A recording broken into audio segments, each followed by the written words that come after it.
जय हिंद। चलिए आज हम चलते हैं आपकी नेक्स्ट वीडियो की ओर, जो कि हमने पिछली वीडियो में आपको पढ़ा दिया था कि 2.1 का प्रश्न वाले 2.1 का सभी क्वेश्चन जो कि शून्यक से दिया गया था, तो वो हमने ख़त्म कर दिया था आपका। आज हम चलते हैं 2.2 के शुरुआती क्वेश्चन प्रश्न संख्या 1 में, ठीक है, जो कि प्रश्न वाली 2 का क्वेश्चन है। और ये हम पढ़ रहे हैं NCERT बुक से। किससे?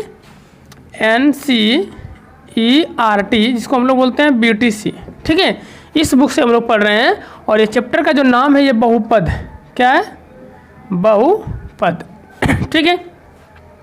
तो जैसा कि आपके सामने ये प्रश्न दिया गया है कि निम्न द्विघात बहुपदों के शून्यक ज्ञात कीजिए और शून्यांकों तथा गुणांकों के बीच के संबंध की सत्यता की जांच कीजिए। और ये आपके लिए प्रश्न है 1 से 6 तक। तो प्रश्न यहाँ कहता क्या है कि दिए गए जो समीकरण आपका है, बहुपद जो दिया गया है, इसका आपको इसका जो है शून्यक निकालना है। और शून्यक निकालने के बाद जो है इसको जांचना है कि शून्यांकों तथा गुणांकों के बीच, यानी गुणांक अल्फा और बीटा का मान, क्योंकि हमने पहले ही बता दिया था आपको कि द्विघात बहुपद का जो शून्यकों की संख्या होती है वो 2 होती है। एक को हम लोग अल्फा से सूचित करते हैं और दूसरा को बीटा से, ठीक है। द्विघात बहुपद के शून्यांकों की जो संख्या होती है वो 2 होती है। यानी सीधा समझ लीजिए कि जितनी घात की समीकरण रहेगा उसका शून्यक उतना ही होता है, ठीक है। यानी द्विघात बहुपद का 2 शून्यक, त्रिघात बहुपद का 3 शून्यक, चतुर्थघात बहुपद का 4 शून्यक। इसी प्रकार से जितना घात बढ़ेगा उतना शून्यक बढ़ेगी, ठीक है। तो यहाँ जो हम पढ़ रहे हैं ये बहुपद का द्विघाती बहुपद है। तो इसके जो शून्यांकों की संख्या होगी वो 2 होगा, जिसमें कि पहले को हम लोग अल्फा से सूचित करते हैं, दूसरा को बीटा से, ठीक है, अल्फा और बीटा से, ठीक है। तो चलिए प्रश्न संख्या 1 को हम हल करते हैं आपके सामने। पहले शून्य ज्ञात करते हैं। तो x का स्क्वायर माइनस 2x माइनस का 8, इसका शून्य निकालने का 2-3 को फार्मूला भी होता है और 2-3 विधि भी है। तो फार्मूला क्या होता है शून्य का? इसे हम लोग शून्य या मूल कहते हैं। शून्य या इसी को बोला जाता है मूल, क्योंकि यहाँ देखिए शून्य के मूल एक ही का नाम होता है, याद रखिएगा। शून्य या मूल एक ही का नाम है, जैसे अल्फा या बीटा से सूचित करते हैं। तो फार्मूला होता है माइनस का b plus minus under root d और बटे होता है 2a। जहाँ d इज इक्वल टू होता है, इसको बोलते हैं विवेचक। क्या बोलते हैं? d को बोलते हैं विवेचक, ठीक है, d को बोलते हैं विवेचक। और इसके बाद फार्मूला होता है b का स्क्वायर माइनस 4ac, है ना, होता है b का स्क्वायर माइनस 4ac। ये फार्मूला होती है, विवेचक बराबर b का स्क्वायर माइनस 4ac, ये फार्मूला है, ठीक है। तो इसी पर निकल सकता है। नहीं तो दूसरा विधि है कि आपको हमने गुणनखंडन विधि बिल्कुल बढ़िया से बता दिया है गुणनखंड ज्ञात करने के लिए। तो आप उस फार्मूले का प्रयोग यानी उस विधि का प्रयोग करके इसका शून्यक निकाल सकते हैं। तो फिलहाल हम चलिए इसका प्रयोग ना करके हम वही गुणनखंड के रूल का ही प्रयोग करते हैं। तो चलिए प्रश्न था कि x का स्क्वायर माइनस 2x माइनस का 8, ठीक है। तो इसे हम लोग हल करेंगे। हल करने के लिए पहले क्या होता है कि c को a से गुना किया जाता है। तो 8 एकम 8 हो जाएगा। 8 को ऐसा गुणनखंड करना है, अवयव गुणनखंडन, है ना, इतने रहने देते हैं कि घटने या जुटने के बाद माइनस का 2 बचना चाहिए और गुना होने के बाद माइनस का 8 आ जाए। तो यहाँ से क्या हो जाएगा? देखिए 2 दूना 4 और 2 हो सकती है कि नहीं? तो ये लिखेंगे x का स्क्वायर माइनस 4x प्लस का 2x माइनस का 8। अब देख सकते हैं कि ऐसे लिखें कि 2 दूना 4 को माइनस में लिख दिए और 2 जो नीचे था उसको प्लस में लिख दिए। तो घटने के बाद जो है माइनस का 2x बचेगा, है ना। घटने के बाद माइनस का 2x और गुना हो गया तो माइनस गुना प्लस हो जाएगा माइनस 4 दूना 8। तो ये दोनों कंप्लीट हो गया। आप हमेशा ध्यान रखिए कि गुणनखंड में इतना चीज़ें कंप्लीट करना एकदम कंपलसरी होता है। अगर ये चीज़ें आपको नहीं मिल रही है तो इसका मतलब है कि गुणनखंड जो आपने हल किया वो क्या है? गलत है। तो विशेष ध्यान यहाँ पर यही देना है कि गुणनखंड हमेशा एक चीज़ों को म्यूचुअल करे, यानी कि जोड़े या घटाएं तो बीच वाला प्राप्त हो और गुना करेंगे तो साइड वाला प्राप्त हो। इतना आपको कंपलसरी जांच लेना है, ठीक है। इसके बाद जो आती है अब कॉमन निकालने की बात है। तो कॉमन इन दोनों का अलग निकाला जाता है और इन दोनों का अलग निकाला जाता है। तो इसमें क्या हो जाएगी कि हम लोग दोनों में से कॉमन अगर निकालें तो केवल x निकलेगा। तो बच जाएगा, यहाँ से 2x था तो 1x बचा और यहाँ से माइनस का सिर्फ कितना 4 बचा। और अगला क्या कहता है कि अगला स्टेप में कॉमन आप निकालेंगे तो कॉमन वो निकालेंगे जिससे कि आगे आने वाला स्टेप में जो है अंदर में इतना ही रहना चाहिए। तो इतना रहने के लिए इससे 2 छीनना होगा। तो जैसे 2 इसका छीन लेंगे तो क्या बच जाएगा? x और यहाँ बच जाएगा माइनस का 4। तो अब हो जाएगा यहाँ से इतना बराबर 0 करते जाइए, ठीक है। तो यहाँ से हो जाएगा x माइनस 4 और एक हो जाएगा x प्लस 2 बराबर 0। तो यहाँ से आप देख सकते हैं कि डबल कंडीशन है। एक कंडीशन है कि x माइनस 4 बराबर 0 आया है और एक x बराबर x प्लस 2 बराबर 0। तो एक को अगर निकाले तो x का मान आ जाएगा 4 और एक आ जाएगा माइनस का 2। तो यही है, अल्फा बराबर आ गया 4 और बीटा का मान आ गया माइनस का 2। यही दो शून्यक है। पहला जो शून्यक होता है वो अल्फा कहलाता है और दूसरा जो शून्यक होता है वो बीटा कहलाता है। तो अल्फा और बीटा का मान दोनों हमको ज्ञात हो गया है। अब यहाँ से मुझे क्या ज्ञात करना है, तो प्रश्न कहा है कि शून्यांकों तथा गुणांकों के बीच की संबंध की सत्यता की जांच करें।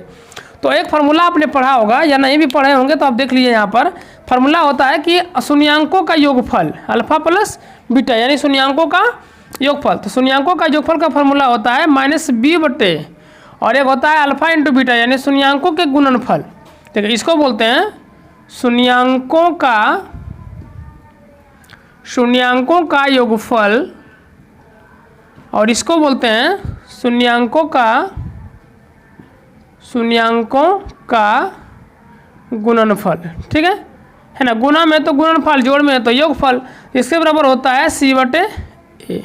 ठीक है, ये फार्मूला होती है b/a c/a। देखिए इतना देर से आप सोच रहे होंगे कि a b c ये सब कहाँ से आ रही है। अल्फा बीटा तो समझ गए भाई साहब के दोनों शून्यक था, पहले शून्य को अल्फा दूसरा शून्य को बीटा बोलते हैं, लेकिन a b c कहाँ से ला रहे हैं। तो आप देख लीजिए कि इनकी जो पदें होती है, देखिए यहाँ पर दिया हुआ है पद, तो यहाँ पर देखिए x का कुछ ना कुछ गुणांक है, सही है, किसका गुणांक होगा b का। देखिए क्योंकि आपको देखिए बताया नहीं गया होगा, अभी चैप्टर में दिया नहीं था। तो द्विघात बहुपद का कुछ मानक रूप होता है,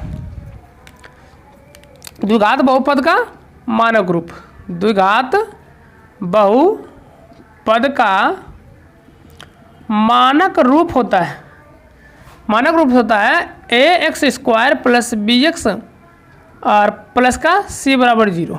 ये होती है इसका मानक रूप। तो आप देख सकते हैं कि जो x² का गुणांक रहता है वो a कहलाता है। तो x² का गुणांक यहाँ पर 1 था, x का जो गुणांक रहता है वो b कहलाता है। तो x का गुणांक यहाँ पर क्या है, अगर यहाँ से लिखना चाहे तो a का जो मान आएगी वो 1 है, b का जो मान आएगा वो माइनस का 2 है और c का जो वैल्यू रहता है वो तो c ही रहता है, तो माइनस का 8 है। तो यहाँ से a b और c का मान आपको बिल्कुल आसानी तरीके से प्राप्त हो जाता है। तो इसी पर हम लोग जांचेंगे। तो शून्यांकों और गुणांकों के बीच बोला है, योगफल से नहीं बोला है। तो अब यहाँ से हम लोग क्या करेंगे, जाँच करेंगे। क्या करेंगे, जाँच। तो जाँच क्या हो जाएगी, तो अल्फा इंटू बीटा बराबर होता है c/a।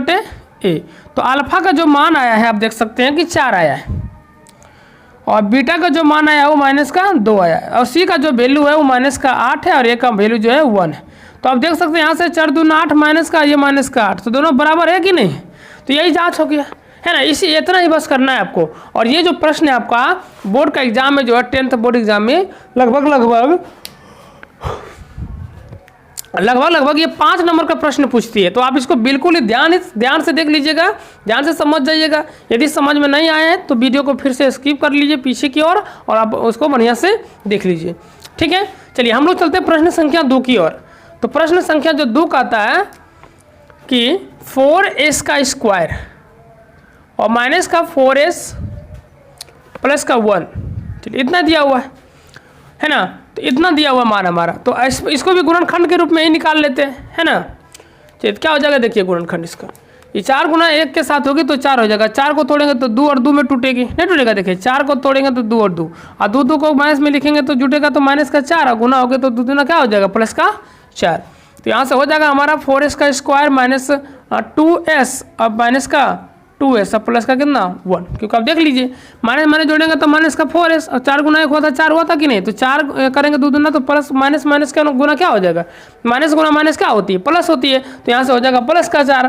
तो ये हो गया। अब क्या करना होता है कि दोनों में कॉमन निकालना होता है। तो दोनों में देखिए 2 मिल जाएगी, दोनों में s मिल जाएगा, तो हो जाएगा यहाँ पर 2s, है ना।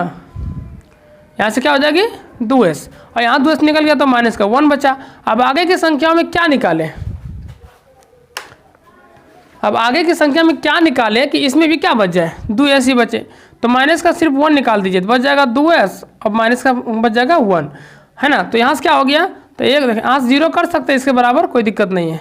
इसके बाद देखिए यहाँ से आ गया 2s minus 1 into 2s minus का 1 हो गया। तो यहाँ से दोनों देखिए एक ही चीज़ रहेगा, ये भी है 2s माइनस 1 बराबर क्या 0 और ये भी है 2s माइनस 1 बराबर 0। तो यहाँ से जो है दोनों वैल्यू में 2s बराबर 1 आएगा, यहाँ भी 2s बराबर 1। तो यहाँ से s बराबर आ जाएगा 1/2, यहाँ से भी s बराबर आ जाएगा 1/2। तो दोनों का शून्य देखिए कि आप शून्य की जांच करने के लिए देखिए क्या करेंगे।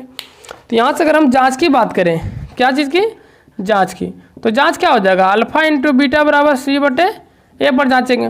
तो अल्फा का मान है 1/2 और बीटा का मान भी 1/2 और c का मान है कितना 1 और a का मान है 4।